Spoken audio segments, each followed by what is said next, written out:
कल शाम मुझे ये एनवेलप मिला घर पे, ये पाकिस्तान पोस्ट का लोकली पोस्टेड है, मुझे नहीं पता जो एड्रेस है वो सही है या नहीं। मैंने फ़ोन नंबर ट्राई किया, वो फ़ोन नंबर नहीं मिल रहा था।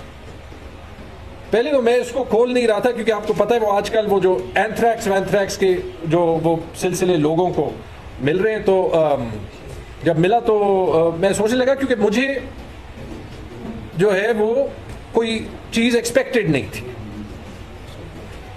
अब आप देख लें कि इस एनवेलप के अंदर क्या दरामद हुआ।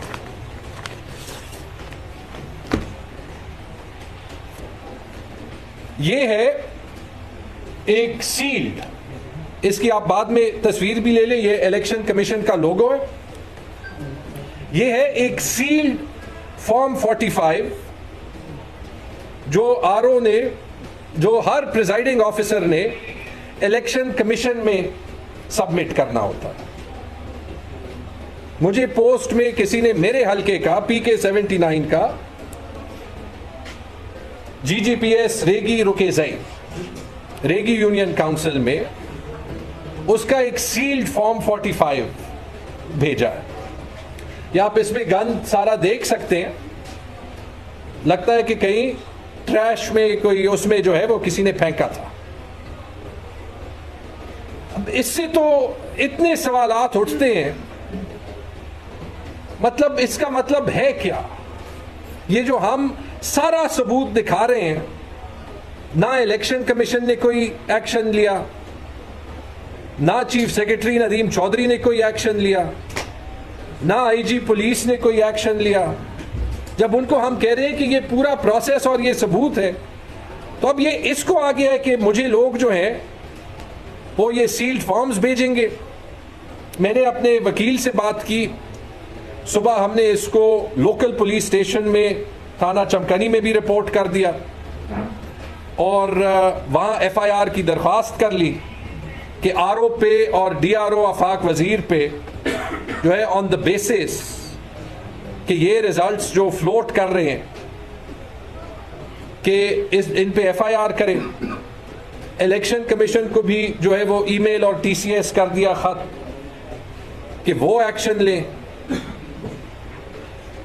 और हमने कहा कि हम प्रेस को भी ये दिखा देते हैं कि एक और सबूत। अब पता नहीं इन्होंने क्या किया है, ये असली फॉर्म्स हटा रहे थे, ये कोई हंसने की कोशिश कर रहा है कि देखें ये हम आपके रिजल्ट के साथ कर सकते हैं।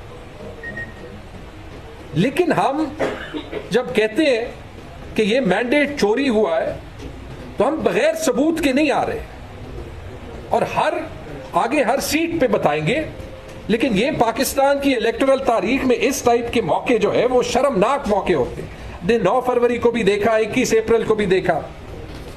तो जो हमारी डिमांड्स हैं वो तो यही है, एक तो ये कि हम ये सबमिट करेंगे इंशाल्लाह, जब मंडे को हेयरिंग होगी ये हम ट्रिब्यूनल में सबमिट करेंगे। और मैंने नहीं खोला, अपने ऑब्वियसली बड़ा दिल करता था कि खोलूं, क्योंकि इसमें जो है वो अगर वही रिजल्ट निकला जो फॉर्म 45 हम कह रहे हैं, तो फिर तो ये गेम सेट एंड मैच होना चाहिए। लेकिन वकील साहब ने कहा कि इसको नहीं खोलते, इसको हम इलेक्शन ट्रिब्यूनल में एज एविडेंस सबमिट करते हैं, तो इंशाल्लाह वो हम करेंगे। लेकिन मेरे ख्याल में इसके बाद तो एक तो ये रिक्वेस्ट होगी हमारी अदालतों से कि किसी को ये केसेस में डिले ना करने दें। अगर इस लेवल पे डाका हुआ है जो हम कह रहे हैं, तो यहाँ पे सिर्फ इंसाफ होना चाहिए। दूसरी बात ये कि दोबारा से चीफ सेक्रेटरी साहब को, IG साहब को और चीफ मिनिस्टर साहब को कि अब मेरे ख्याल में टाइम आ गया है कि ये इस इलेक्शन पे इंक्वायरी कॉल की जाए।